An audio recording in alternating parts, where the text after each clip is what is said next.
Finally আমরা দেখতে এসেছিলাম দ্য কনজিউরিং লাস্ট রাইট, এবং তার সাথে কিন্তু একটা বড় সিনেমা রিলিজ করেছে বাগি 4।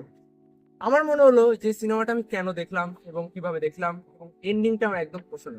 Hi guys, welcome back to another video. Previous তোমার সাথে আমি রিভিউ। আমি রৌনক, আজকে চলে এসেছি the conjuring last rights review করতে। ইয়েস এবং আমরা ফাইনালি এটা হল থেকে দেখে বেরোলাম। ইয়েস তো এটা জাস্ট কুইক একটা রিভিউ যাচ্ছে, Yes. একটা ডিটেলস ভিডিও পরে আসবে।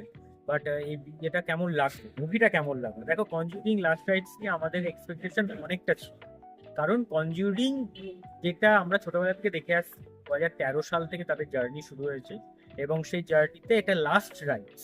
এবার সেখানে কতটা আমরা ভয় পেলাম, বা এটা ভেবে কি আমাদের মনে হলো যে সিনেমাটা চেঞ্জ হয়ে গেছে, নাকি সিনেমাটা একদমই ওয়ার্ক করবে।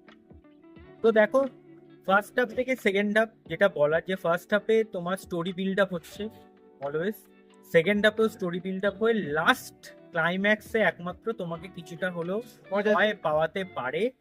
তার ছাড়া কিন্তু ওভারঅল কোনো ভয় নেই, অর্ডার ইজ মিসিং। একদম। মানে অ্যানাবেল্লা যে কনসেপ্টটাও তার, সেটাও তো এখানে তারা ঢুকিয়েছে এটাকে। এবং যে পরপর তাদের কনজিউরিং এ ছিল, সেই গল্পগুলোকে নিয়ে একটা টোটাল একটা র্যাপ তারা তৈরি করেছে।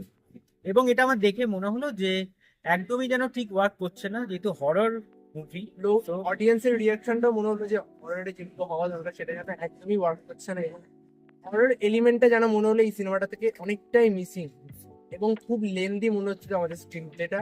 কয়েকটা জায়গায় আমরা একটু বোর হচ্ছিলাম।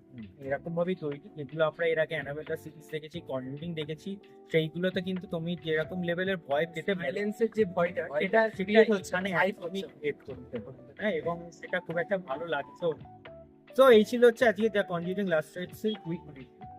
লাইক করে, শেয়ার করে এবং চ্যানেলটাকে সাবস্ক্রাইব করে দিও। কেমন লাগছে কমেন্টে ভুলে যাবেন। ভালো থাকবেন, সুস্থ থাকবেন এবং সিনেমা দেখবেন।